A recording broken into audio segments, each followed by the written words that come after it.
ಆತ್ಮೀಯ ಭೀಮ ಬಂಧುಗಳೇ, ಏನ್ ಮುದ್ದೆ ಮಾಡ್ಬೋದಾ? ಆತ್ಮೀಯ ಭೀಮ ಬಂಧುಗಳೇ, ಏನ್ ಇವತ್ತು ಮುದಿಗೆರೆ ಗ್ರಾಮ ಪಂಚಾಯಿತಿಯನ್ನು ಮುದಿಗೆರೆಯಲ್ಲೂ ತೆರೆಯಲು ಒತ್ತಾಯಿಸಿ ಧರಣಿ ಸತ್ಯಾಗ್ರಹವನ್ನು ನಾವು ಅನಿರ್ದಿಷ್ಟ ಕಾಲದಲ್ಲಿ ಹಮ್ಮಿಕೊಂಡು ಇಂದಿಗೆ 7 ದಿನವಾಗಿದೆ. ಅನೇಕ ಜನಪರ ಸಂಘಟನೆಗಳು ನಮ್ಮ ಜೊತೆಗೆ ಭಾಗಿಯಾಗ್ತಾ ಇದೆ. ಅವರ ಒಂದು ಮನಸಾಲದ ಮಾತುಗಳನ್ನು ವ್ಯಕ್ತಪಡಿಸ್ತಾ ಇದ್ದಾರೆ. ಅದು ಕೆಲವರಿಗೆ ಇಷ್ಟ ಇದೆ, ಕೆಲವರಿಗೆ ಇಷ್ಟ ಇಲ್ಲ. ಅದ್ರ ನಮ್ಗೆ ಸಂಬಂಧ ಇಲ್ಲ. ನಮ್ಮ ಒಂದು ಅಹವಾಲ ಏನಿತ್ತು, ನಮ್ಮ ಪಂಚಾಯತಿ ಏನು ಮುದಿಗೆರೆ ಗ್ರಾಮ ಪಂಚಾಯತಿ ಏನು ಮೈನ್ ಹೆಡ್ ಕ್ವಾರ್ಟರ್ಸ್ ಇದೆ, ಅದೇ ಮುದಿಗೆರೆಗೆ ಬರ್ಬೇಕಾದ್ರೆ ಒತ್ತಾಯ ಬಿಟ್ರೆ ಬೇರೆ ಇನ್ನೇನು ನಮ್ಮ ಒತ್ತಾಯ ಇಲ್ಲ. ಅದಿದ್ದಾಗ ನನಗೆಲ್ಲೋ ಒಂದ್ ಕಡೆ ನಿನ್ನೆ ಅನ್ಕೊಂತೀನಿ, 6ನೇ ತಾರೀಕು, 5ನೇ ತಾರೀಕು ನಮ್ಮ ಶಾಸಕರು ಬಂದಿದ್ರು.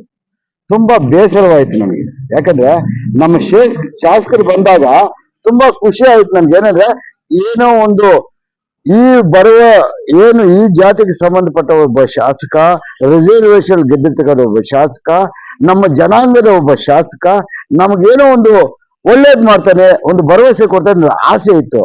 ಆದ್ರೆ ಅವ್ರ ವರ್ತನೆ ನೋಡಿ ಸ್ವಲ್ಪ ಬೇಸರವಾಯ್ತು. ಏನಂದ್ರೆ ಅವರು ದರ್ಪ ನೋಡಿ ಸ್ವಲ್ಪ ಬೇಜಾರಾಯ್ತು. ಏನಂದ್ರೆ ಯಾರು ನೀನ್ ಬರ್ತೀಯಾ, ನಾಳೆ ನೋಡ್ತೀನಿ, ನೀನ್ ಸಿಗಲ್ವಾ, ನೀನ್ ಬರಲ್ವಾ?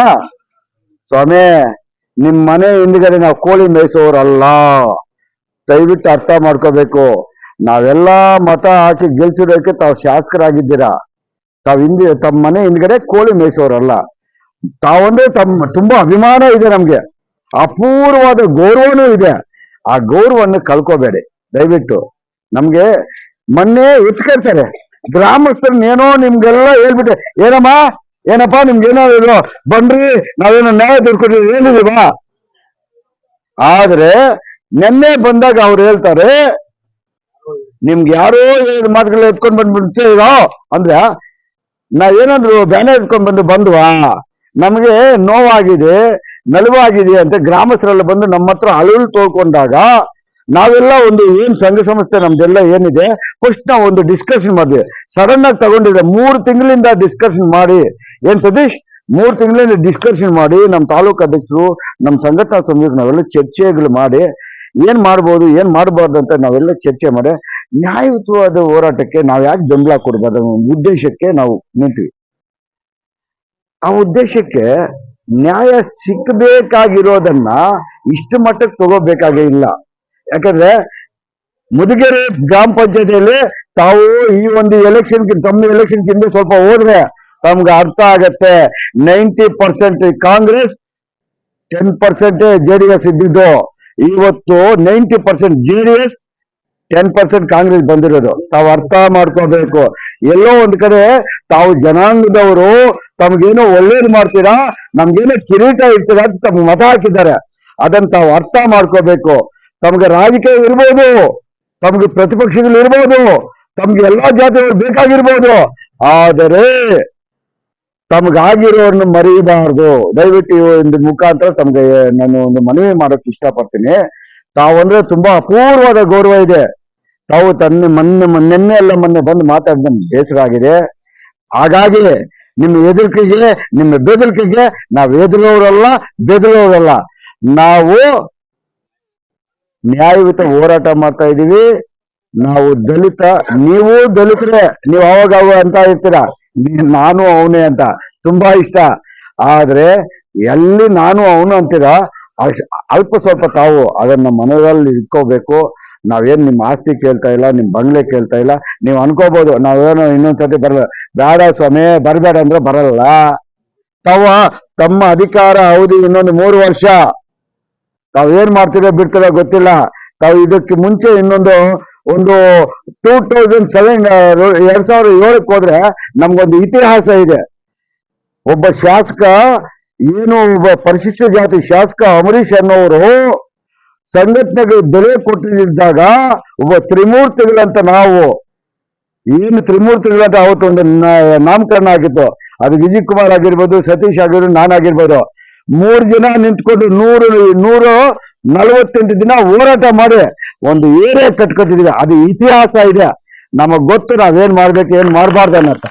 ಹಾಗಾಗಿ ಹೋರಾಟಗಾರನ್ನ ನೀನು ಬೇರೆ ತರ ಅರ್ಥ ನಿನ್ನ ಹತ್ರ ಇರ್ಬೋದು ಹಿಂಬಾಲಕರು, ನಿನ್ನ ಹತ್ರ ಇರ್ಬೋದು, ನಿನ್ನ ಹತ್ರ ಹಣ ಇರ್ಬೋದು, ತೋಳು ಬಲ ಇರ್ಬೋದು, ಇನ್ನೊಂದು ಬಲ ಇರ್ಬೋದು, ಆದ್ರೆ ಸಂಘಟನೆಗಳನ್ನ ಕಣ್ಣಮ್ಮ ಮಾಡಬೇಡಿ. ಇವಾಗ ಕೂಡ ನಮ್ಗೆ ನೋವಾಗುತ್ತೆ, ನಮ್ಮ ಸಂಘಟನೆಗಳೇ ಎಲ್ಲೋ ಒಂದ್ ಕಡೆ ಹೊಂದಾಣಿಕೆ ಇಲ್ಲ ಅಂತ ನಮ್ಗೆ ನೋವಾಗುತ್ತೆ.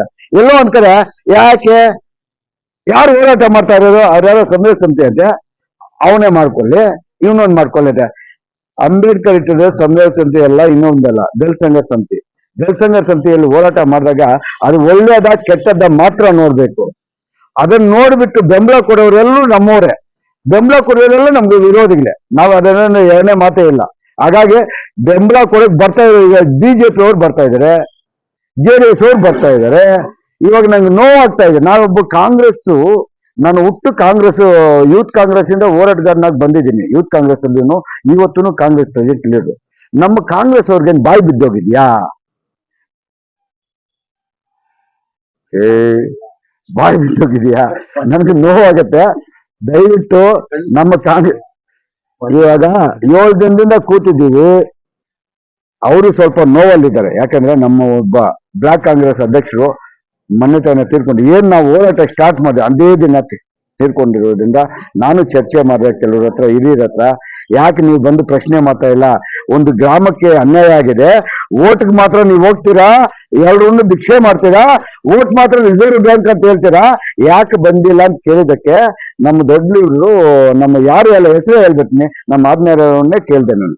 ಅವ್ರು ಒಂದೇ ಮಾತಾಡ್ರ, ಅಣ್ಣ ನನ್ನ ಪರಿಸ್ಥಿತಿ ಸರಿಯಿಲ್ಲ, ಮೊನ್ನೆ ತಾನೇ ನಮ್ಮ ಬ್ಲಾಕ್ ಕಾಂಗ್ರೆಸ್ ಅಧ್ಯಕ್ಷ ತೀರೋಗಿದ್ರು, ನಾನು 100% ನಿಮ್ ಜೊತೆಗೆ ಭಾಗಿಯಾಗ್ತೀನಿ, ನಾವು ಯಾವುದೋ ಒಂದು ಕಾರ್ಯಕ್ರಮ, ಯಾವುದೋ ಒಂದು ಶಾಂತಿಯುತ ಕಾರ್ಯಕ್ರಮ ಯಾವುದೋ ಮಾಡ್ಬಿಟ್ಟ ಮೇಲೆ ನಿಮ್ಗೆಲ್ಲ ಸಹಕಾರ ಕೊಡ್ತೀವಿ ಅಂತ ಹೇಳಿದ್ರು. ಇದಕ್ ಮುಂಚೆ ನಾನು ಇನ್ನೊಂದು ಮಾತು ಹೇಳಕ್ ಇಷ್ಟಪಡ್ತೀನಿ. ಈ ಒಂದು ಮಾತನ್ನ ನಾವು ಇಲ್ಲಿ ಡಿಸ್ಕಷನ್ ಮಾಡಕ್ ಮುಂಚೆ, ಅಂಬರೀಷ್ ನಿನಗೂ ಗೊತ್ತು, ನಮ್ಮ ಚಂದ್ರ ರಾಜಣ್ಣ ಎಲ್ರು ಇದ್ರು, ನಾವು ಈ ವಿಚಾರ ಅಯ್ಯಪ್ಪನಿಗೂ ಮೇಲ್ಕಟ್ಟೆಗವ್ರಿಗೂ ಮುಟ್ಸಿದ್ವಿ. ನಾನು ಬರ್ತೀನಿ, ನಿಮ್ ಹೋರಾಟ ಕರೆಕ್ಟ್ ಆಗಿದೆ, ನಾನು ಸಹಕಾರ ಕೊಡ್ತೀನಿ ಅಂತ ಹೇಳಿದ್ರು. ವಿಧಿವಶ ಅವ್ರು ನಮ್ಗೆ ದೂರ ಆಗಿದ್ದಾರೆ. ಈಗ ಹಾಗಾಗಿ ನಾವು ಅವ್ರ ಬಗ್ಗೆ ಮಾತಾಡೋದು ಚೆನ್ನಾಗಿರಲ್ಲ. ಅವ್ರ ಆತ್ಮಿಕ ಶಾಂತಿ ಕೊಡ್ಲಿ, ಅವ್ರ ಕುಟುಂಬಕ್ಕೆ ಆ ದುಃಖವನ್ನ ತಡೆಯೋ ಶಕ್ತಿ ಆ ಕುಟುಂಬಕ್ಕೆ ಕೊಡ್ಲಿ ಅಂತ ಭಗವಂತನ ಪ್ರಾರ್ಥನೆ ಮಾಡ್ತಾ ನನ್ನ 2 ಮಾತನ್ನು ಮುಗಿಸ್ತೇನೆ. ಜೈ ಭೀಮ್.